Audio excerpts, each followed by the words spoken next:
beta bazo boma ezo sala bien te. Donc tout ça vraiment saboté. Même à Taroutou Niama, batreta kaye bongote. Donc Congolais na minute soko télémisé nan taba tabeza na valeur parce que batwa yo bimsambongo ba osomba. Mais Congolais za na valeur te. Alors Congolais ça m'a répété partout parce que mboka za malamuté. Partout ba okine kuna ba benga. Alors biso beto ça pe que sope un étranger za la pe futo ba pe étranger pa mboka na biso parce que biso te kuna ba benga na biso pe futo benga o bazalia. Vraiment selon ngai presque naza lokola naza Congolais et pesa nga passer.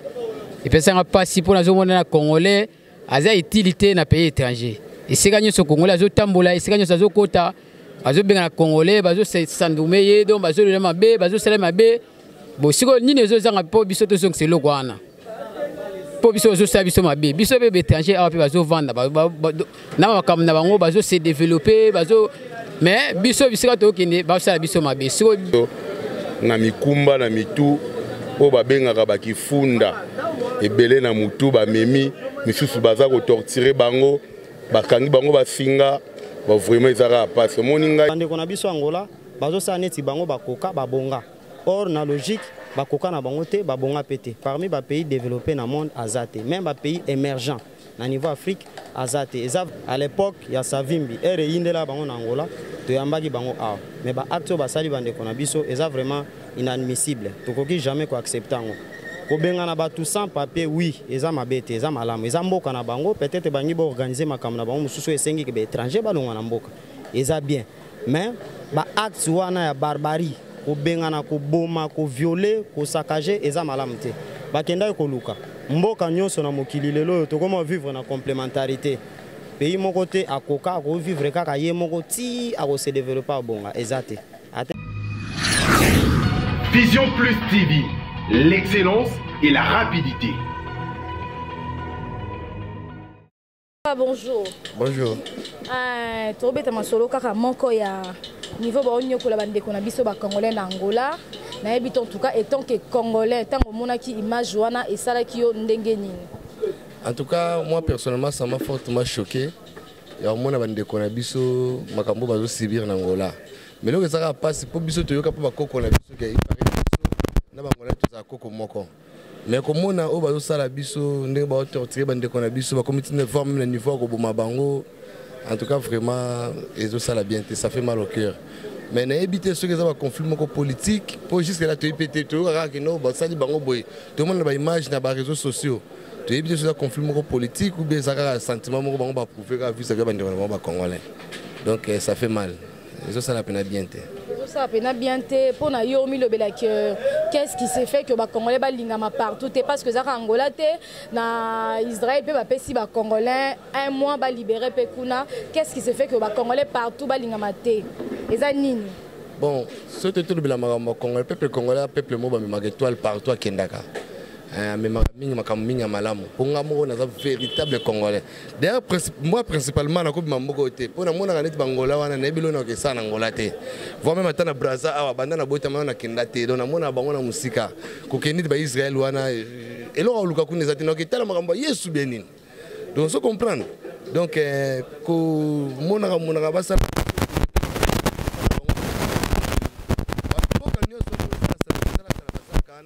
bazana problème bango to akimela ka awa to yamba bango to la biso ba benga biso bazoba ba compara biso ba tout ça moi j'ai réglé personnellement na truc qui était ma casse et comme on a un mot na braza kuna ba bomi mona bazo pesa banini bango pe batu baza kuna bazonga bazonga na mboka na biso baya to vandawa comme ça oye kolekana ana mabena malamu to mona ngo biso moto ka pe ko réparer mboka na biso koma pe ndenge bango balula ba kenda kuna ba mona kuna do batika kuna baya awo ko bangamwane ko eza bien te ko musala pe malamu te. Est-ce que tant que Congolais ont appris à se révolter là, au sein de bateau bazar à ba étranger, on a pu marambo ça m'a dit qu'on a bien étranger. Bon, kolba pena que ko zong c'est la bango OK kana bulimbisa kana olimbisa kuna ebi ke za peut être mité mana bango eza ngati mana bango malamu za meni ba bomimboka bomimboka ngana ebi ke wana basala nzama nini basala ngani ka bomimboka te ye tozaka na ndenge batikila biso tozala ba principe na biso de la rapologie d'espérer la position de ce que ya ba tozaka mais ça ka passe ko basala na biso bazo Mbote, hein? Mbote, maman. En tout cas, tu as dit mon kaka ya bande konabiso bazo nyoko comme un étranger na Angola pardon ba o ba bengani na Angola bazo sasa bango lokola ba nyama o ba image automoni un mot étant que congolais étant au monde qui image wana esala ki ndengeni. Ngata mo image ne pesa nga pasi mina motema. Pour tous ceux qui sont en Angola parce que pour bamsuba ba dunga ba ki Angola pour ba luka mbongo tout ça ba nini ba ki souffrir té. Mais ne ba benga bango boye pesa biso passe na motema makasi. Parce que bangolais basana ki sasa boto benga na bango té. Mais biso to ki kuna ba benga na biso mo ki blo boza malamu té. Mexico, ce que c'est que tant que Congolais se révolte, ça il a étranger pour ils en Angola, Israël puis pas si Congolais un mois, ils attendent autant que Congolais puis parents. Au milieu béni, ils ont ma combinaison, qu'est-ce qui fait que Congolais bazalaka toujours négligé partout. Pour porter que des gars puis on a Congo Brazza, aux acquis voisins, tout le monde Angola, Israël puis pas si bango un mois pour libérer ça ni Congolais ça ni pour azala maltraité partout. Bon, Congolais ça m'a répété partout parce que mboga za malamuté. Partout où il y a des gens qui sont tout ça, puis un étranger, ça peut faire un étranger, parce que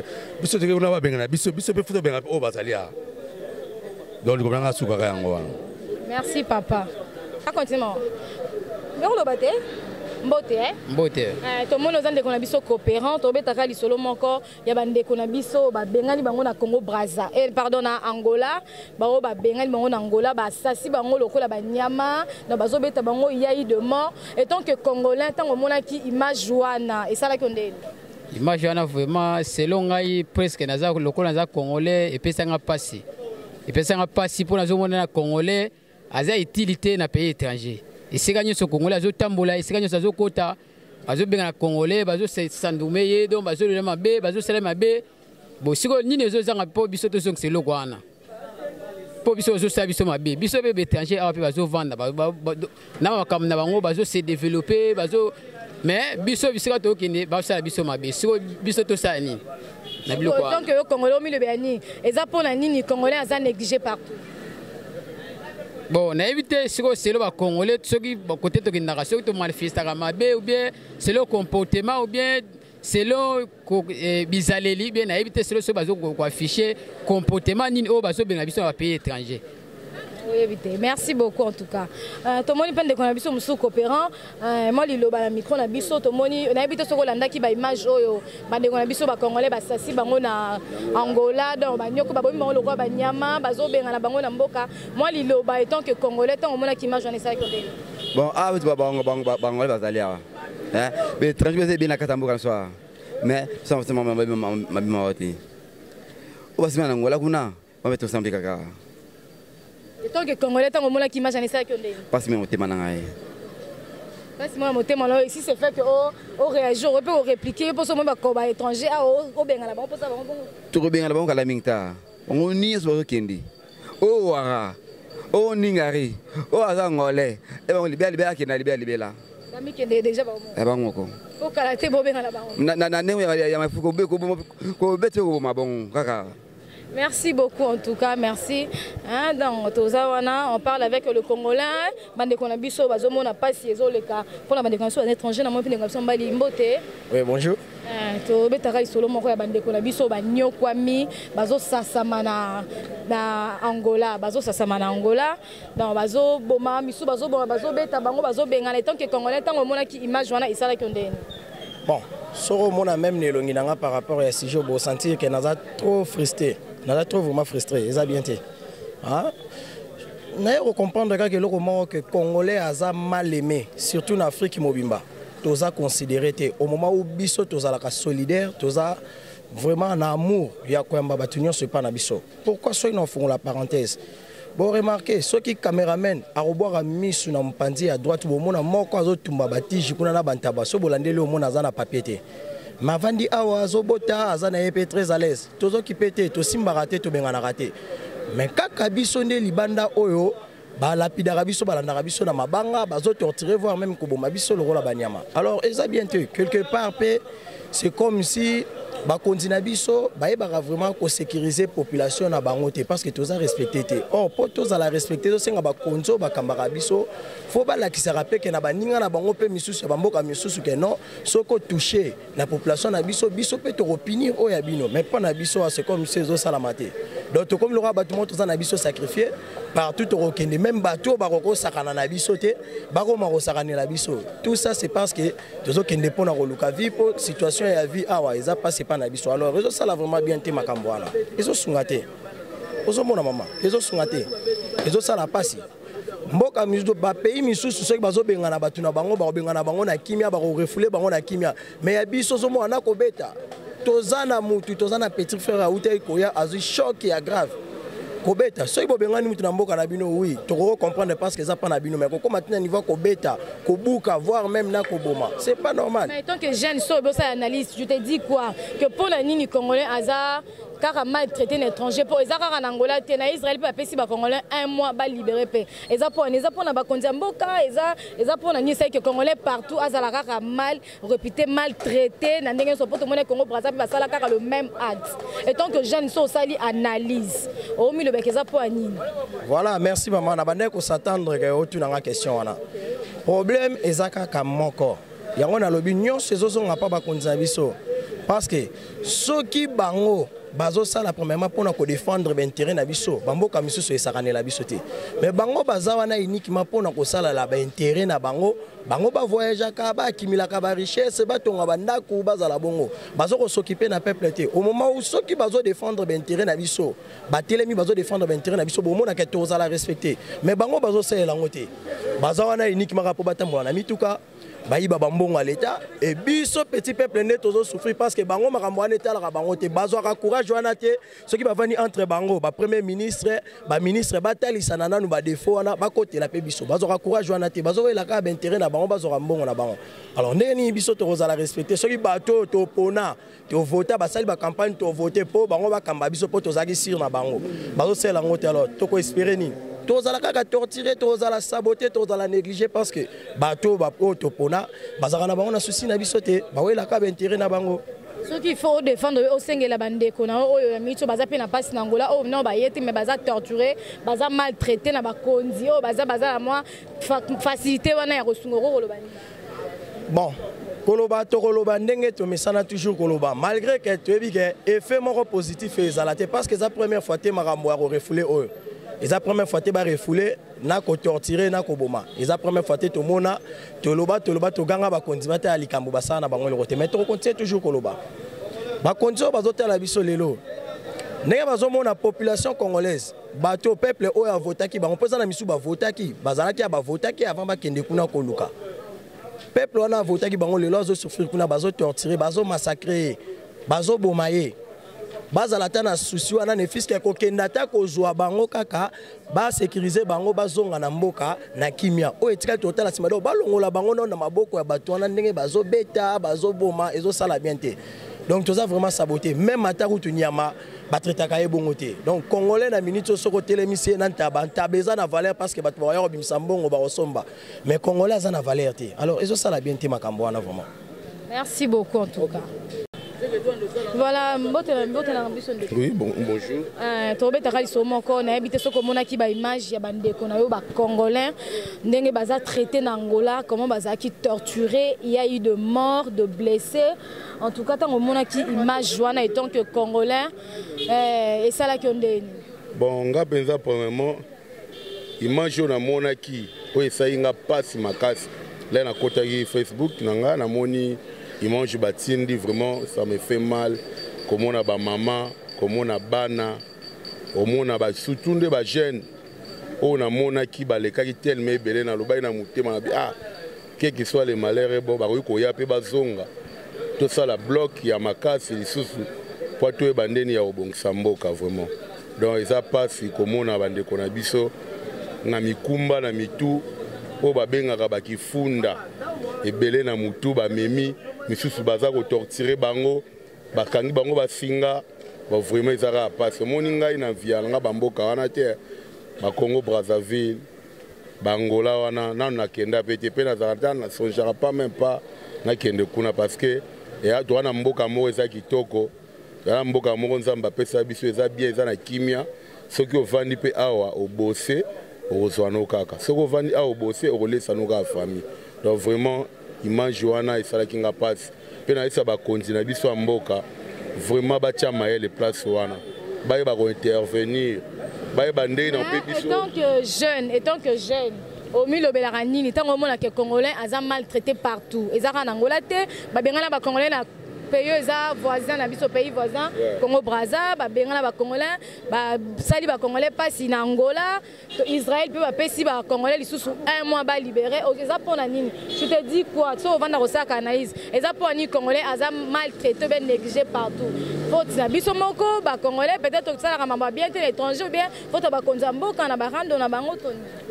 bon ngai pona ngai na golo baboy omoni congolais vraiment azana kimia te na mboka na oya ye moko atangi afisi classe mais musala eza te donc yango moni ezosenga bakende par-ci par-là mpo bayeba ndenge ya kovivre donc elonga na kosenga kaka bacongolais tozala soudé nde baza kobengana biso bazwa mpe mayele baya basonga na mboka na bango pa oyo ezali mabele mame ekotikala kaka mabele donc que ce soit pasi, que ce soit difficulté, toya to lenda, to sala bloc, to ba ko sauver Congo. Vraiment elo na ngana lo bayango wana. Merci beaucoup en tout cas. Ndekombote. Mbote mama journaliste. Tozobetaka lisolo moko ya bandeko na biso ba refoulé na Angola, ba refoulé bango karaté, bazali maltraité, bazali torturé. Tout le monde qui a eu de morts, il y a de blessés et tant que Congolais tant que qui image joana et ça la condamne. Vraiment, c'est très choquant que vivre dans des conditions ba Congolais, bazongi na ba conditions moko auto que qui jamais ko accepter. C'est vraiment très choquant pe na part ya bande konabisho ba Angolais. Toza ba pays voisins entre biso na Angola, toujours partager frontière moko o soko za o tcheka likolo moko na gauche mupanzi boy okomi na Angola. Toujours partager ba frontière. À l'époque, il y a Savimbi, et Indela bango na Angola, to yambaki bango a. Mais ba acte ba sali bande konabiso, est vraiment inadmissible. To koki jamais ko accepter ngo. Ko benga na ba tout sans papier, oui, eza mabete, eza malamu, eza mboka na bango, peut-être bangi ba organiser makam na bango mususu esengi ke be étranger balonga na mboka. Eza bien. Mais ba acte wana ya barbarie, ko benga na ko boma, ko violer, ko saccager, eza malamu te. Ba kenda ko luka. Mboka nyonso na mokili lelo to comment vivre na complémentarité.